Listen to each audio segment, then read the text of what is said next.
Welcome back to another episode of the RAG Report, your daily bulletin of information for the recruitment sector as we together tackle this COVID-19 unprecedented situation that we find ourselves in.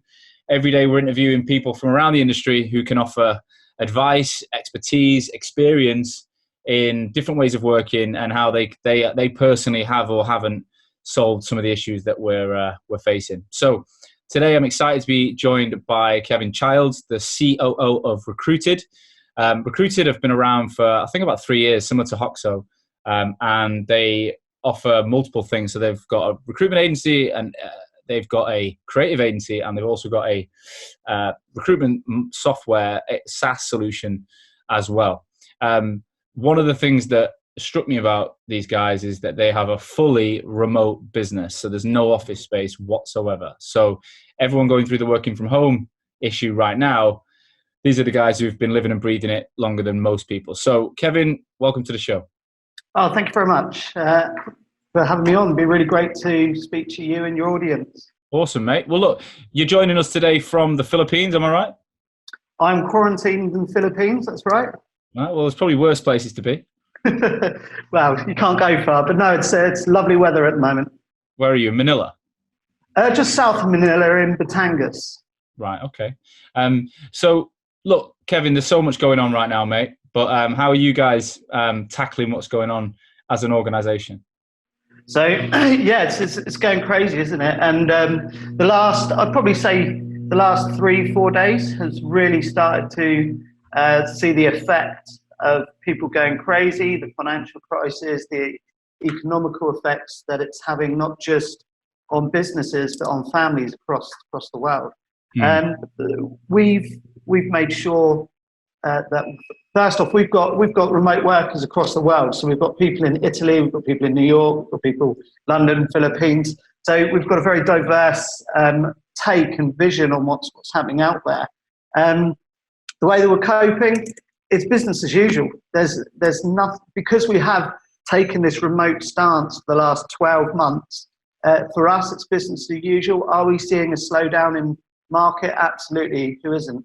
But for us, it's kind of 80% business as usual at the moment. So, okay. So let's wind the clock back then. So tell us a story about you guys going remote. Why did you even do that? You've not been forced into it like a lot of people. Why did you make that move? Absolutely. So when I joined Recruitd almost just over 2 years ago, I was traveling from Southampton to London every day, and the trains were an absolute nightmare. And if you've traveled in and out of London, you know how bad they can be. But particularly the Southwest train service was every day. I'd be leaving the office at leaving home at 5 a.m., getting to the office at 9 a.m., and then the reverse journey was just as bad, right? So, and we were just moving into the recruitment side of business at the time.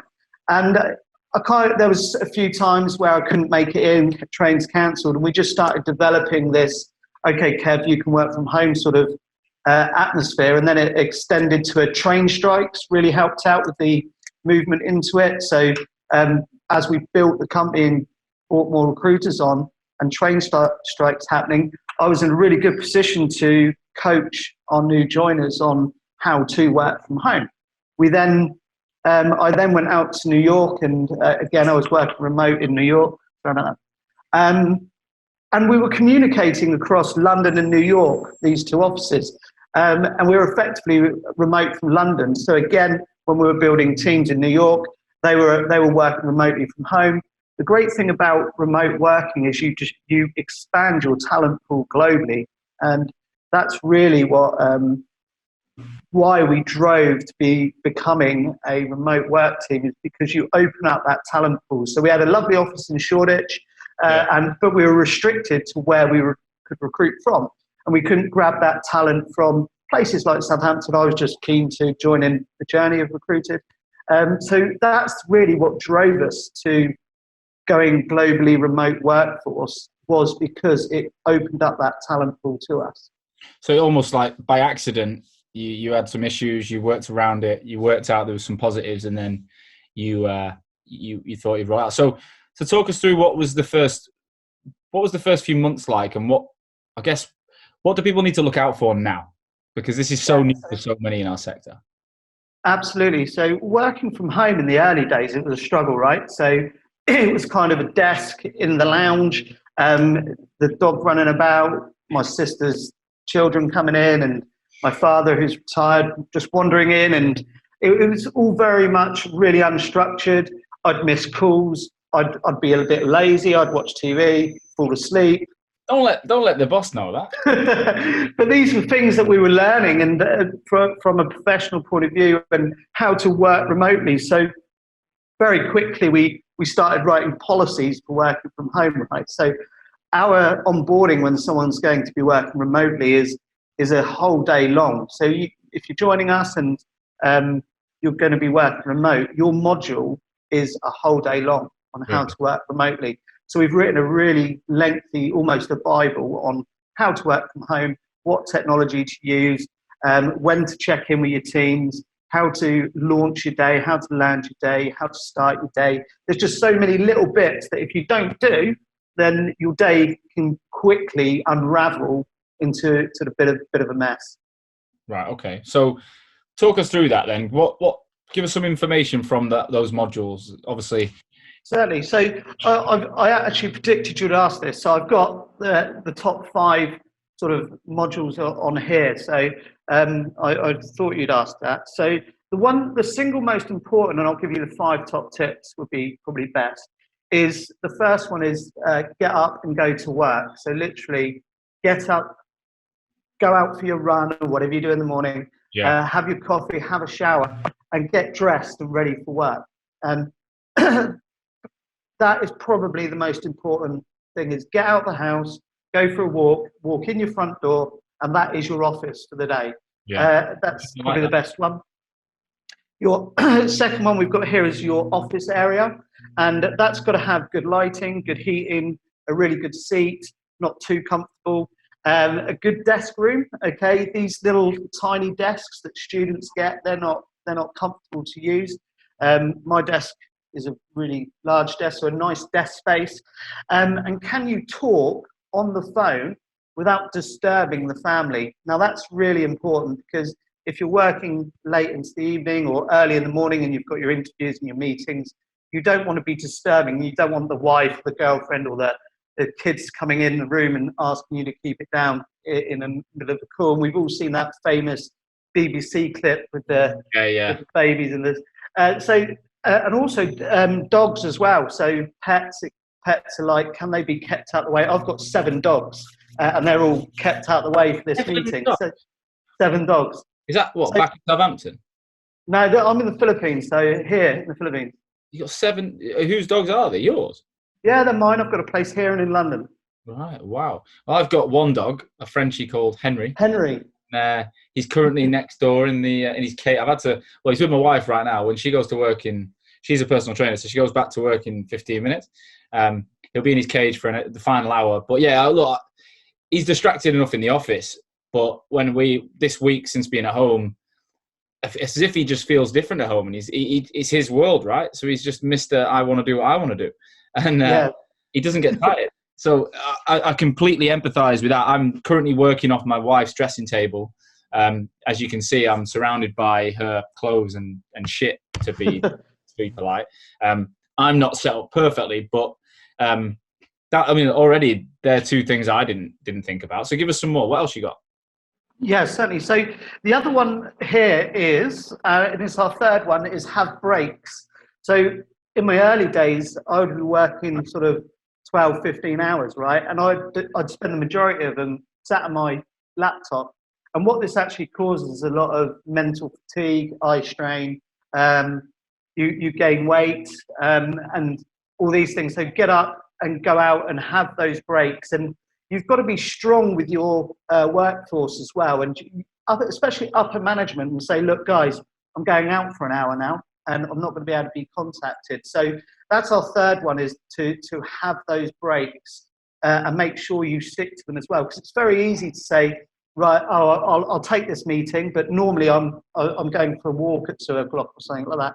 But do reserve your time and have those breaks, because they're actually really important to break up your day. Well, yeah, I want to elaborate on that. I think there's so much truth in that as well, because in the office, you're broken up by conversation, by distraction.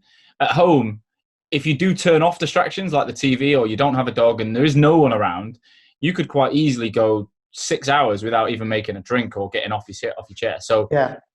Don't get sucked into that 24/7 mindset. You need to give yourself regular. All I do is I've got a smartwatch here, and I just set a timer.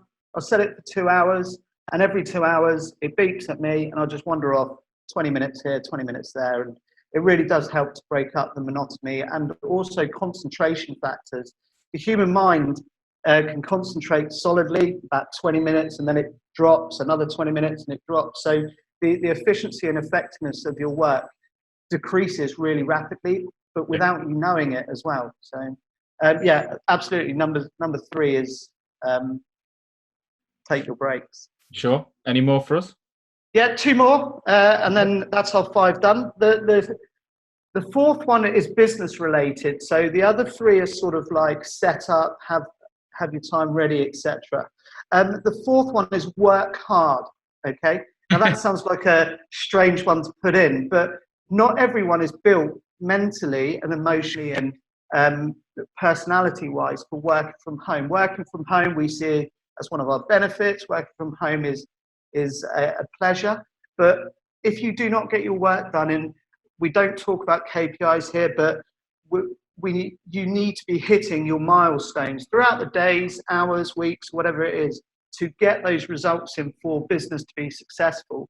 So our 4th one is work hard and ensure that your team are aware you're working hard. So that comes into the 5th one, is get your technology right.